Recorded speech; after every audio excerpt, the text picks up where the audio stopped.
becoming demonically oppressed, and then their heads were spinning and they were floating around, and then they were driving off cliffs. And no, none of that happened. Oh, that didn't happen? No. No one's heads were floating off and driving off cliffs. Not at all.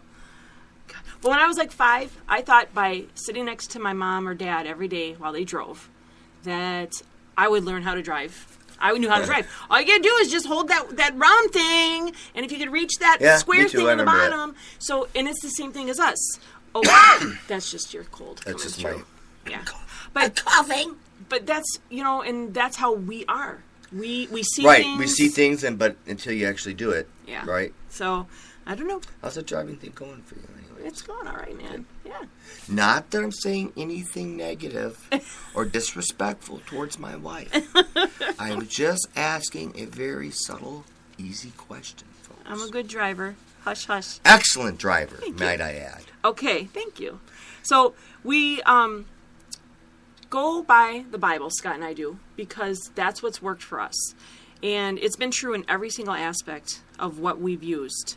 So that's when it says you shouldn't be calling out spirits for your safety. Doesn't matter how, it says you shouldn't do it. So that's why we're a big no-no, and because I've had personal experiences with the Ouija board. And you used one once, right? Yeah, I actually had a personal experience with the Ouija board, and it was probably my very first encounter with anything supernatural. I guess up till that point, I had absolutely nothing supernatural. And we're talking, I was probably early 20s at the time. So it's like, last week, because I'm like 22 now, right?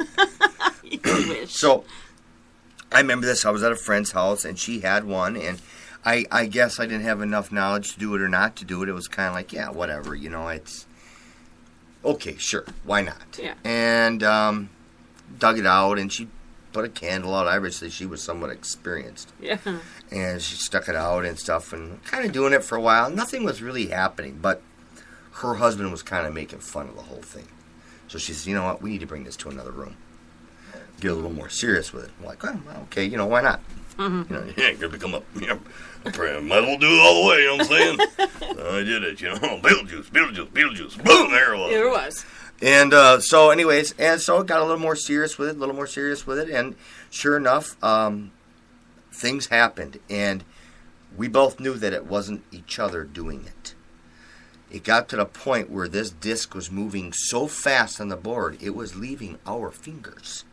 That's freaky. So, the little glass thing you look through, or plastic thing in this case, was leaving our fingers. Mm. And we were actually keeping up with it. And do you know that's common? We weren't pushing it anymore. She wasn't pushing it. I wasn't pushing it. We were trying to keep up with it. And I actually remember spelling out... her husband's name is Dan, and actually spelled out his name and said that it didn't like Dan. It'll do that often. Yeah. I don't like Dan, and Dan needs to go, and it started telling us that some little boy, always work on the children's side, and that I died at an early age, and that this happened, and and the thing is once again, the candle flame got really tall. Yeah, it wasn't just, it was a normal looking flame, and then it grew okay, that's like really crazy tall flame on this little candle now. Because we both knew, it was impossible for us to be tricking each other. This had to be very real. Yeah. This wasn't electric. There was no tricks going on. Nobody was fooling with anybody. And so that was my first encounter, and I come to find out that there's just a little bit more to this world than what I thought. So maybe you brought spirits to me when we met. No, maybe it wasn't me. Because you already have a history. You've went on about... Yeah, but I probably got rid of them all. When I was 5 years old, I was levitating in the bathtub. No. And, sometimes, you got all these stories about stuff, and I'm like, when I was 5 years old, it was like, can I turn my train set on? You go into the mall with your friends. It's like, I have an idea. Why don't we lock the door and, do Bloody Mary in front of and so, there's a little toddler in the bathroom. Our bad, it'll be all right. It was so bad. I feel so bad to this day. Just, wipe up after yourself. Nice. Yeah. But do you want to hear something interesting about Better hope this little girl's not listening to this show, because she's going to find a way of tracking you down. Oh, Great. I know where you live. Yeah. Oh, wonderful. Sorry, I'm saying She's I'm probably sorry. some little. She's she's not little anymore, but she's walking around with half of her head shaved now and tattoos all over her body. And, it's angry. She's an angry goth girl. Black stuff all over her face and everything. And it's like all because of you. She's been possessed because of me, because Yeah. Bloody Mary. Oh, I'm so sorry. I'll come help you if you contact me, little girl. You may not want her. She probably still doesn't wear underwear to this day. Probably not. No, listen to this. So there's an interesting story about this whole Ouija board.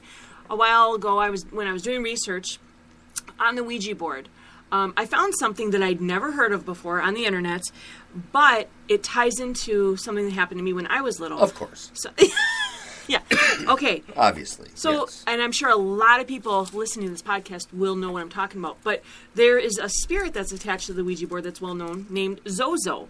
And that word is like, I think it's like Greek or Hebrew, not Hebrew, but I think it's Greek for blackbird or crow. Okay? So this demon or spirit named Zozo is tied in, and people are having these stories all the time. Now, whether the story is real or they're making it up or there is a real spirit that's trying to talk to them saying it's Zozo, I don't know. But when I was little, all of a sudden Zozo spelled out on the Ouija board. Really? So, and I was like really young. I was probably, I want to say 10. And you just tried to point this whole thing at me. And you were like 10 years old. Well, like I said, I think I got rid of them all, and then you came in with your all Ouija board spirit on. No, I don't think so.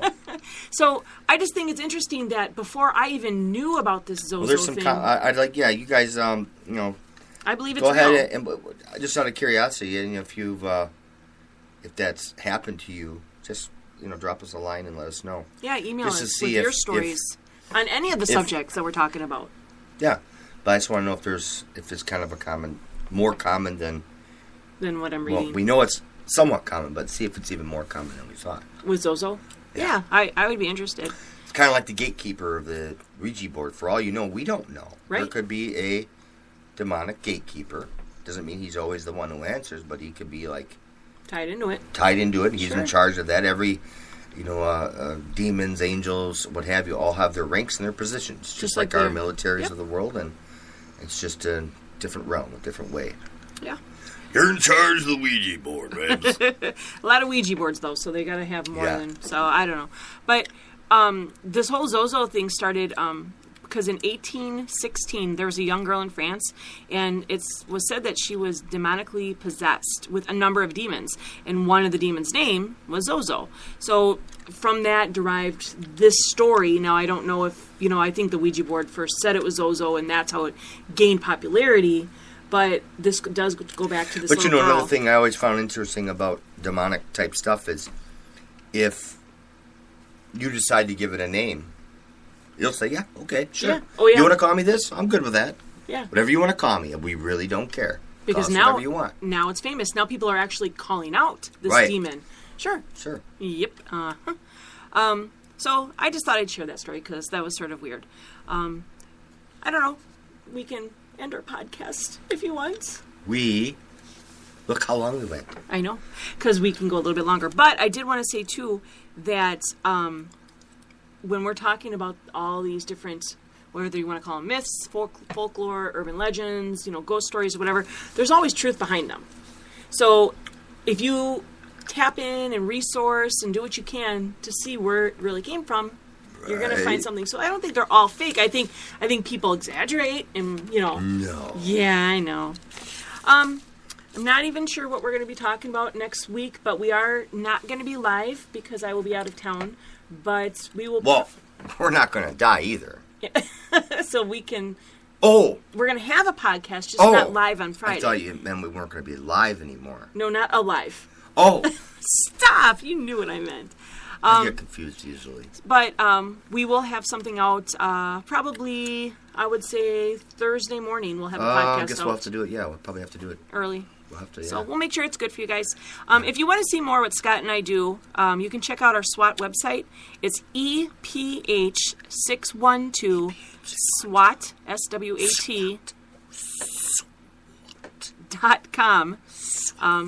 It's where we send people for information on the supernatural, spiritually involved issues. We help people with hauntings and spiritual oppression, mental illness, night terror, self-harm, demonic influences. If you're not already, follow us on Spreaker, because that way you'll get notices when we're broadcasting. We want to make sure that we know who likes us and who does not. You'll know when we have new episodes. You can also do it on your Spreaker app, on your mobile device. Yep. And you can tweet us questions or comments at... Tweet, tweet. What?